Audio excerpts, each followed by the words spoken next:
Here are question number 106. CPC के आदेश 9 के अंतर्गत एक पक्षीय डिक्री को अपास्त करने हेतु प्रभावित पक्षकार को आवश्यकता होती है। एक पक्षीय प्रार्थना पत्र की, एक नया वाद दायर करने की, एक पुनरीक्षण की और एक पुनर्विलोकन याचिका की। तो जैसा कि हम जानते हैं कि अगर किसी न्यायालय ने एक पक्षीय डिग्री पारित की है तो उस एक पक्षीय डिग्री को अपास्त करने के लिए जो आवेदन है उसी न्यायालय में किया जाता है और एक प्रार्थना पत्र के माध्यम से उस डिग्री को अपास्त करने के लिए प्रार्थना पत्र दिया जाता है, जो कि क्या होता है, ऑर्डर 9 रूल 13 के अंतर्गत दिया हुआ है। उसका प्रावधान इसके अंतर्गत दिया हुआ है। तो हमारा आंसर हो जाएगा ऑप्शन नंबर 1, एक प्रार्थना पत्र देना होगा 9-13 का उसी न्यायालय में।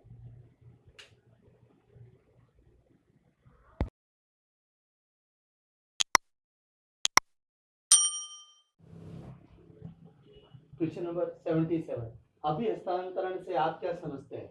दस्तावेज का प्रारूपण या रचना जो संपत्ति के अंतरण से संबंधित हो।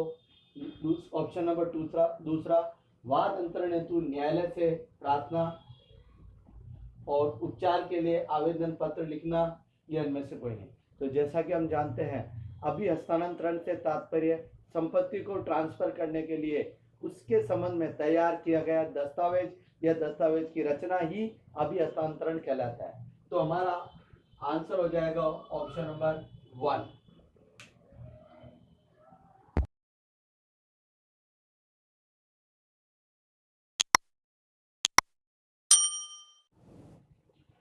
धारा 70 क्वेश्चन नंबर 78, उपस्थित होने के लिए प्रतिभूति देने की मांग प्रतिवादी से कब की जा सकती है? नंबर 1, न्यायालय की अधिकारिता की स्थानीय सीमाओं को छोड़ गया हो, फरार होने वाला हो या अपनी संपत्ति को न्यायालय की अधिकारिता की स्थानीय सीमाओं से हटा चुका हो, ये सभी। तो इन सभी परिस्थितियों में न्यायालय प्रतिवादी को यह बोल सकता है या कह सकता है कि आप क्या करिए, न्यायालय में उपस्थिति के संबंध में एक प्रतिभूति दीजिए, सिक्योरिटी दीजिए। तो वो किन परिस्थितियों में कह सकता है? पहला ऑप्शन सही है, न्यायालय की अधिकारिता को अगर वो छोड़ गया है और छोड़ चुका है। दूसरा, फरार होने वाला है या अपनी संपत्ति को न्यायालय की अधिकारिता से हटाना चाहता है या हटाने के लिए तत्पर है। और चौथा ऑप्शन है ये सभी। तो हमारा आंसर हो जाएगा ये सभी।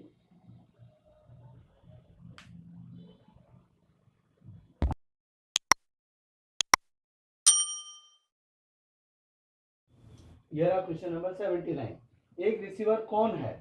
प्रतिवादी का प्रतिनिधि होता है, वादी का प्रतिनिधि होता है, वादी और प्रतिवादी का प्रतिनिधि जो होता है, यह न्यायालय का अधिकारी होता है। तो जैसा कि हम जानते हैं कि जो रिसीवर है वो वादग्रस्त संपत्ति की देखरेख के लिए न्यायालय द्वारा नियुक्त कोई प्रतिनिधि होता है या अधिकारी होता है। तो हमारा जो ऑप्शन हो जाएगा वो 4, न्यायालय द्वारा न्यायालय का अधिकारी होता है।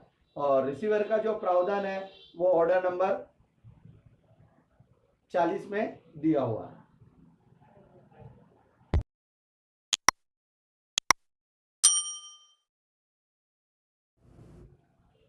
यह क्वेश्चन नंबर 80, न्यायालय द्वारा किस आदेश और नियम के अंतर्गत अस्थायी निषेधाज्ञा स्वीकृत की जा सकती है?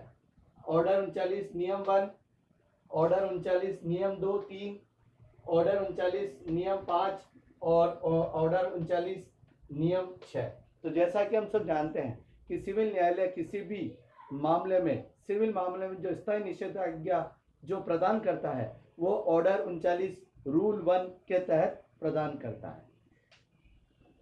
जो हमारा आंसर हो जाएगा ऑर्डर 39 नियम 1। इस ऑर्डर के माध्यम से न्यायालय वादग्रस्त संपत्ति को यथास्थिति रखने, क्रय विक्रय न करने, खुर्द-बुर्द न करने, कहीं किसका हस्तांतरण या विक्रय करने के संबंध में रोक लगा देता है और यथास्थिति को मेंटेन करने का ऑर्डर देता है और यही अस्थायी निषेधाज्ञा कहलाता है।